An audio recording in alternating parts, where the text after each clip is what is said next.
Hello guys, nandito tayo sa isang crossing na patungong Davao City. Ito patungong Butuan City at sa Surigao City. So ito sa gilid ko, ito ayan, ito yung patungong Talakugon, yung hometown ni Rini Baterbonia. So nandito yung ano, yun.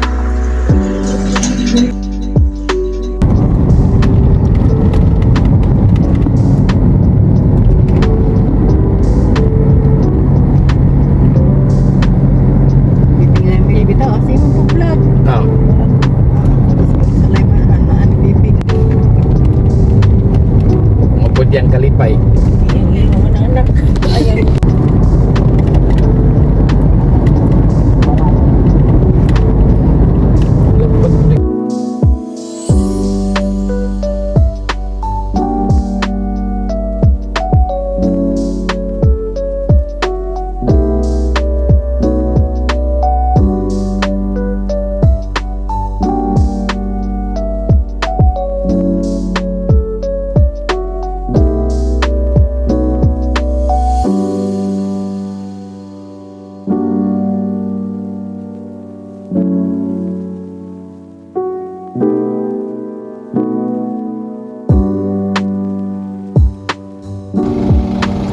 Hello guys, mga kababayan ko, nandito tayo sa isang lugar na kung saan inilibing si Rini. Ito ang Talakugon Cemetery. So puntahan natin guys, sa kalaman ng lahat. Nahuli po kami kasi galing Davao. Saka ngayon, buti na lang nakarating kami dito. So ito mga kasamahan ko, galing pa kami ng Bayugan City, from Davao to Bayugan, then Bayugan to Talakugon. So puntahan natin guys. Kanina sabi ng mga kaibigan ko ay itong lugar na ito ay punong-puno ng sasakyan. Imagine ang laki-laki nitong ayun, punong-puno ito ng sasakyan. At saka sa labas yung highway punong-puno din. At saka dito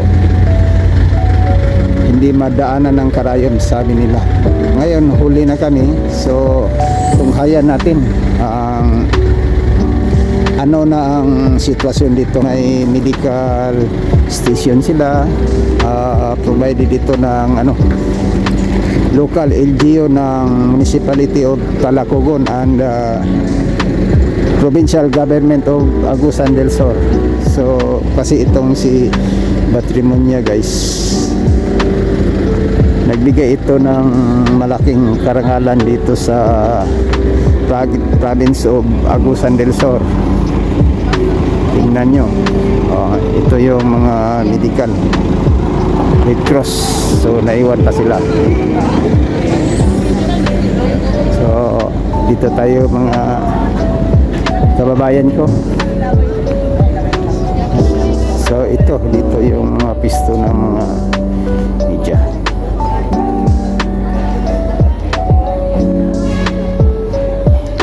So guys, itong napuntahan natin dito is the aftermath of Rini Baterbonia, kasi nahuli na kami. So puntahan natin itong bulak dito guys. Daming mga nila ito. Uli na purong adlaw na ka. Wala man ko kauli na ha.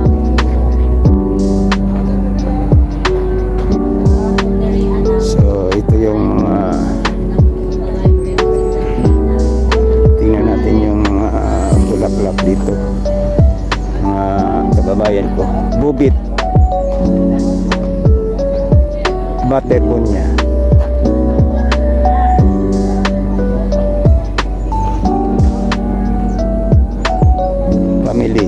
office. Dami palang ano dito. From Qatar. 26 Ibiron Ward Battalion. From Makilala, Cotabato. Dami palang nag ano kang Bumit. Oriental Mindoro. Parang La Union. Toronto, Canada. Sarangani, Australia. So ang dami nito guys, hindi ko mabasa lahat. From Batangas, Davao City. Dito na lang tayo guys sa pinaglibingan ni Bobet Batermonya. So dito siya nakahimlay. So inuna natin yung mga ano, yung mga bulaklak doon. Oh, ito pa. From Honolulu, Hawaii, USA.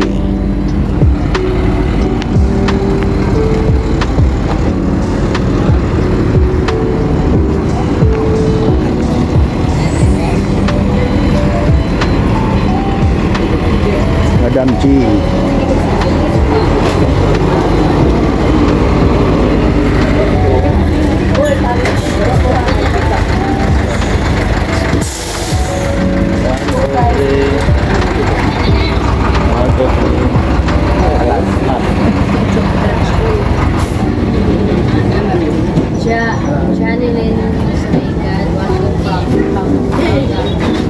Dito tayo guys. Ito ang himlayan ni Baterbun.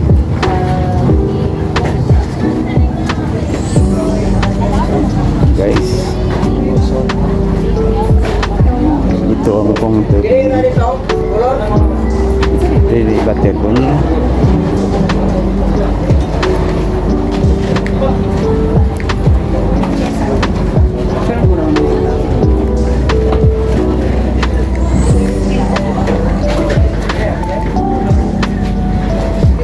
Busy na sila mga guys. Nagkita sila na ng mga chairs.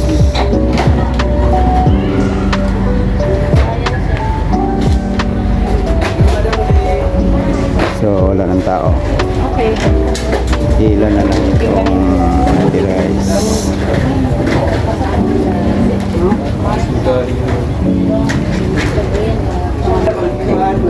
Isa sila na tumutulong dito.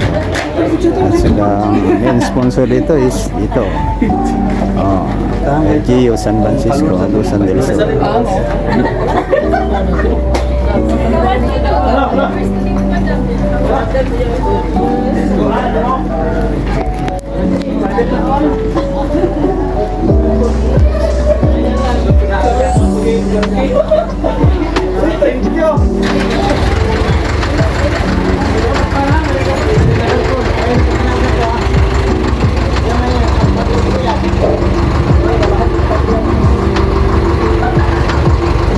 So guys, para sa kaalaman ng lahat, itong Talacogon Town, Municipality of Talacogon, situated ito sa west side ng Agusan del Sur. So itong Talacogon ay dinadaanan ito na dito ano yung Agusan River, dito dumadaan. So itong si Batermonya, yung bahay nila daw ay nasa gilid ng Agusan River. So Agusan River mga guys is one of the biggest and longest river in Mindanao, tulad ng Rio Grande de Mindanao, Cagayan River. So imagine, napakalaki itong ilog. At saka sabi-sabi dito sa mga tao, itong si Batermonya marunong itong lumangoy kasi nasa gilid lang ng Agusan River yung bahay nila. So hindi natin natunghayan yung bahay nila. So makita man natin sa ibang mga post na nasa gilid yung bahay nila, at saka yung pinagmulan niya ng ano, yung goal, doon siya naglalaro.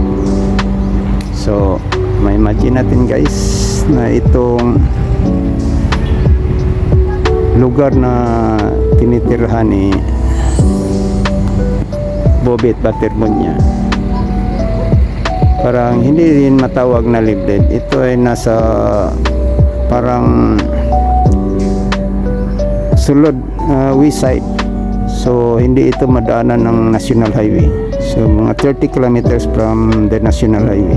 So pangunahing hanap buhay dito ng mga tao ay ang pagtutroso.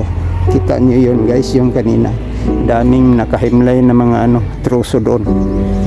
Ipil-ipil at saka yung para panggawa ng papel, plywood. So dito yan ang galing. So aside sa nadaanan natin mga logs, ang daming logs na makikita nyo dito is along the Agusan River. Kasi yung mga logs dito pinapalitaw lang yan sa Agusan River at binibira ng pambot o whatever na mga binibira doon sa patungong Butuan City. Kasi ang Butuan City guys, nandoon yung planta ng plywood. So yun. So hindi naman masyadong mahirap itong Talagogon kasi dami silang mga niyog dito. Malaki ding mga rice field dito, yung tinataniman ng palay. Excuse. So itong si Batermonya, kasi ito sila magkapatid. Ito sana ang pag-asa ng sinasabi ng parents niya na baka siya daw magsasalba sa kahirapan nila. Kasi kinukuha na siya ng Ateneo Davao. So naging MVP sa 2025 palarong pambansa. At saka yun sa 2026 na inihel dito sa Agusan del Sur, which is hindi pinalad yung Dabra na maging champion, pero di nakuha nila yung bronze medal. So pangalawa lang sila. So nangunguna ang Calabarzon. So kung nag-champion ng Dabra noon, ngayon 2026 posible na maging MVP din ito. Pero bakit ang tanong mga kababayan ko, kasi itong si Batermonya nakuha ito ng Gilas under 18 sa FIBA World. Then na-prioritize niya na doon siya sumali sa Dabra sa palarong pambansa, kasi yung palarong pambansa ay dito na i-held sa Agusan del Sur, which is the hometown of Batermonya. So hindi siya naglaro sa under 18 sa FIBA na held doon sa Thailand. So ngayon dito siya naglaro sa Dabra, palarong pambansa dito sa Prosperidad, Agusan del Sur. So dito sumikat lalo si Bobet, kasi yung mga kababayan niya dito nila napanood kung gaano kagaling si Batermonya. So after a week, hindi sila pinalad na maging champion sa Dabra. So nagpunta siya ng Manila, kinuha siya ng Ateneo after a week. So after a week, ayun, doon na ditso na siya nag-training ng basketball under coach Baldwin. So doon sa sawing palad, doon sa kinuha yung buhay niya. So masarap, masakit na siya parang nasa tugatog na siya ng tagumpay, pero ang sakit. Bakit? ano nangyari sa kanya. Doon pala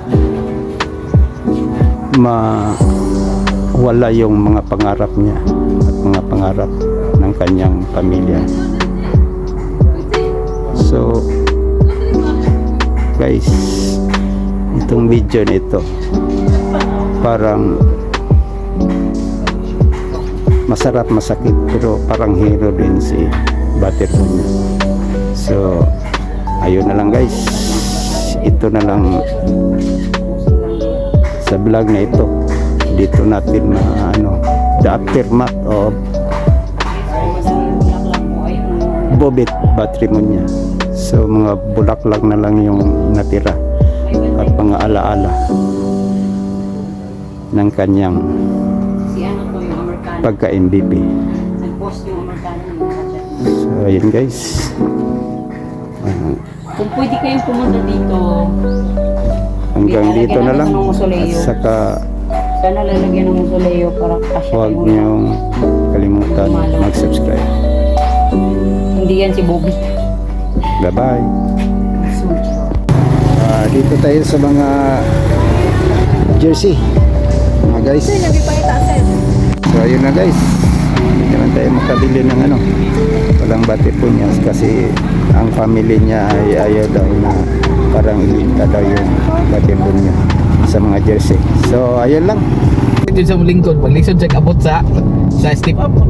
Step nut bitaw ka na. Okay, sa kuan lang jud niya me. 30 ka team ang nag-offer sa yaha. So manghinunaon kay sa siyang igsuon sa iyang pamilya. 30 ka team ang nag-offer sa yaha, dagko pa jud kay offer.